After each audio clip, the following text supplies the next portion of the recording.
നാളെ എനിക്ക് തന്നെ തോന്നി, ഇനി എൻ്റെ മോനും പിന്നെ കബീർ ബാക്കൈ പറഞ്ഞ മാതിരി കക്കൂസ്ത ബ്രഷിൻ്റെ മാതിരി തലയത്തെ മുടി വെട്ടി വന്നാൽ ഞാൻ ഒന്നും പറയാതിരിക്കുമോ എന്ന് എനിക്കൊരു സംശയം തോന്നിയിരിക്കല്. കാരണം സാർവത്രികമായാൽ നമുക്കുമാകാം എന്നൊരു വിചാരം നമുക്കുണ്ട്. 1500 കൊല്ലായിട്ട് മൂമിനീങ്ങൾ 3 തരത്തിലാണ് മുടി വെട്ടിയത്. ഒന്ന്, മുടി ഒരുമിച്ച് വളർത്തി ബാക്കിൽ മുറിക്കും. കുളി കഴിഞ്ഞ് എണ്ണ തേച്ച് വാർന്നിട്ട് തൊപ്പി വെച്ച് അയിമ തല കെട്ടും. ഇതാണ് നബി സല്ലല്ലാഹു അലൈഹി വസല്ലം തങ്ങളുടെ രീതി. രണ്ടാമത്തേത് ഒരേപോലെ വെട്ടി ചെറുതാക്കും. നബി സല്ലല്ലാഹു അലൈഹി വസല്ലം തങ്ങൾ അധികവും മുടി ഒന്നിച്ച് വളർത്തി ബാക്കിൽ മുറിച്ച് കളയുന്ന രീതി സ്വീകരിച്ചിരുന്നു. എന്നാൽ ഇടയ്ക്ക് ഒരുപോലെ വെട്ടി ചെറുതാക്കാറുണ്ടായിരുന്നു. അലി റളിയല്ലാഹു അൻഹുവിനെ പോലെയുള്ള ആളുകൾ മുടി മുഴുവനായും വടിച്ചു കളയുന്ന രീതിയാണ് സ്വീകരിച്ചിരുന്നത്.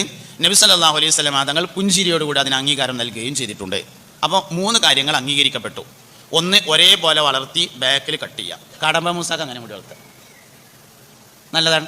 രണ്ടാമത്തത് ഒരുപോലെ വെട്ടി ചെറുതാക്കുക. മൂന്നാമത്തത് ഒരേമാതിരി കട്ട് ചെയ്ത് വടിച്ചു കളയുക. പഴയകാല സൂഫികളൊക്കെ ആ രീതിയാണ് സ്വീകരിക്കാറുള്ളത്. ഇത് 3 അല്ലാത്ത രീതി അന്നുണ്ട്. നബി സല്ലല്ലാഹു അലൈഹി വസല്ലം തങ്ങളുടെ ഹദ്റത്തിലേക്ക് ഒരിക്കൽ ഒരു സഹാബി തൻ്റെ കുട്ടിയുമായി വന്നു. മുടി കുറേ ചെത്തിങ്ങാണ്ട് ബാക്കി നിർത്തിയിട്ടുണ്ട്, അനക്ക് എൻ്റെ കുട്ടിൻ്റെ മുടി എല്ലാ സ്ഥലവും ഒരേമാതിരി വെട്ടിക്കൂടെ എന്ന് നബി സല്ലല്ലാഹു അലൈഹി വസല്ലം ചോദിച്ചു. അയാൾ അപ്പം തന്നെ പോവുകയും മുടി ശരിയാക്കിയിട്ട് വരികയും ചെയ്തു. കുരിശ് യുദ്ധം നടക്കുന്ന സമയത്ത് ജൂത സൈന്യത്തെയും മുസ്ലിം സൈന്യത്തെയും ഒറ്റനോട്ടത്തിൽ തിരിച്ചറിയാൻ വേണ്ടി ജൂതന്മാർ കൊണ്ടുവന്നതായിരുന്നു അല്പം കട്ട് ചെയ്ത് അല്പം നിർത്തുക എന്ന ശൈലി. ഇനി അമ്മക്ക് വേണോ നമ്മളെ കുട്ടികൾക്ക് വേണോ എന്ന് ആലോചിക്കാവുന്നതാണ്. സാർവത്രികമായാൽ നമുക്കുമാകാം എന്നൊരു വിചാരം നമുക്കുണ്ട്.